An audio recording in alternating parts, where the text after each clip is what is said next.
Welcome back into the CDGA Media Studio here at the 2024 Chicago Golf Show. And we are joined now by Jonathan Snyder from the U.S. Adaptive Golf Alliance. Jonathan, thank you for taking some time away from your booth for coming. Really appreciate you guys having me on. Absolutely. Well, we're excited to talk adaptive golf. And if you could start by just sharing with us a little bit about your organization and what you hope to accomplish year-round, and then specifically this weekend too at the show. Yeah, well, so the United States Adaptive Golf Alliance is currently made up of 47 organizations that all focus on teach, play, and compete methodology for individuals with disabilities, and that's what we call adaptive golf.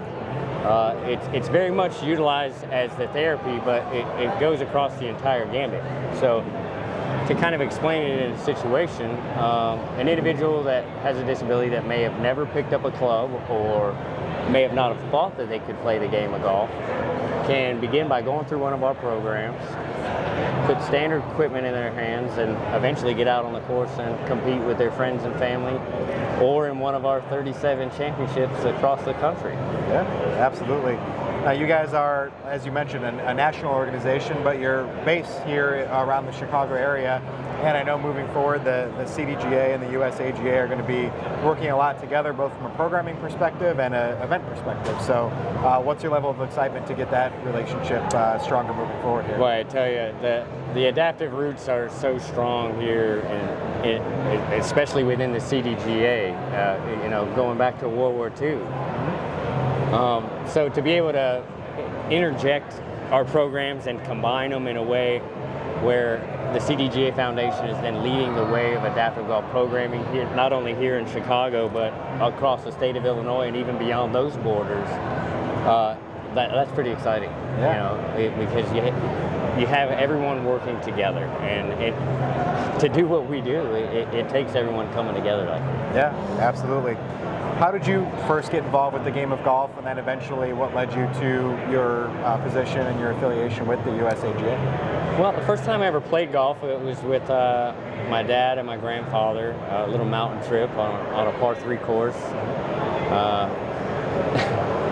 I made my first birdie, but it's not a traditional way. I kind of topped my ball off the tee box and used the same 8-iron, my grandfather's 8-iron up there. Whacked it a second time, went about 120 and went in.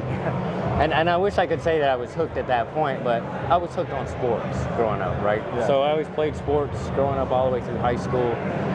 And it wasn't until I was in my 20s that I started working at a golf course to get a little free golf, Yeah. I washed carts, Right. And I really started getting into the events and the pro shop aspect of it.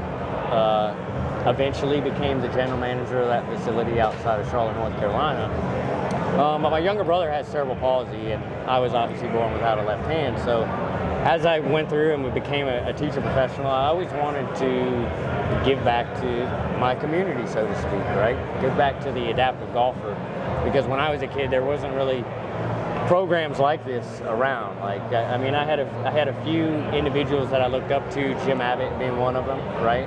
But to be able to provide all of these different types of programs, from beginner to very accomplished adaptive athlete, from ages 8 to 80 essentially, right, and everything in between, that's really where my heart lies and my passion lies with adaptive golf. So I started doing a little research, and I found the North American One-Arm Golf Association. A gentleman by the name of Alan Gentry founded it. The current president, Dan Aldridge, is actually a board director of the United States Adaptive Golf Alliance. And they reached out to me and they invited me to a pair of long drive event. And I ended up finished second, hitting it 288. I had another one-arm guy that beat me that hit it 315. His name's Jason Aiken. And I utilized him at our Alliance's outing over at Cog Hill every year to do the one-arm long drive, which I don't know if you've ever experienced that, but he hits about 25 drives out there, over 300 yards for all the participants that roll through there and really get to show off his ability, right? And I think that's really one of the big parts of adaptive golf that we try and focus on is each individual's ability instead of other challenges that they may have. Right? Yeah. What is it about the game of golf specifically that lends it to being that therapeutic tool, as you alluded to earlier, what allows it to have such a positive impact on all Well, types of there's so many different parts to the game that bring that. The focus and concentration that come along with it. I think that allows the mind to take your mind off of other things. Yeah. I think that's a very large piece of it.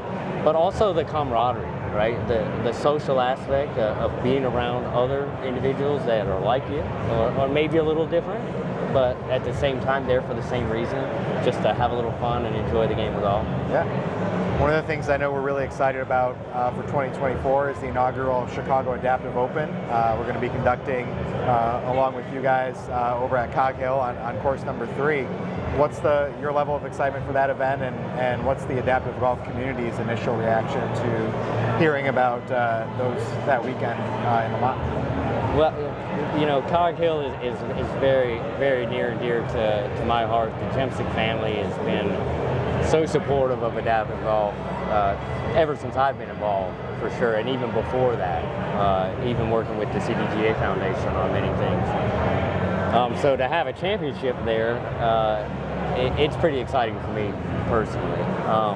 There's quite the buzz going on throughout the adaptive community, because this is going to be the largest purse in adaptive golf history. And what many people don't realize is how expensive it is for the adaptive athlete in the game of golf to travel and compete. You know, it's no different than someone on the Corn Ferry Tour that's trying to, you know, gain recognition and points and make it in the game of golf and make that their career. So for CDGA Foundation to step up and provide that type of give back to the athlete based on their performance, I think that really moves the needle in the right direction. We're really looking forward to that event, and then just furthering our partnership with you guys moving forward. So thank you very much, Jonathan, for Thanks for the time. taking the time, and we'll see you on the course this year. Absolutely.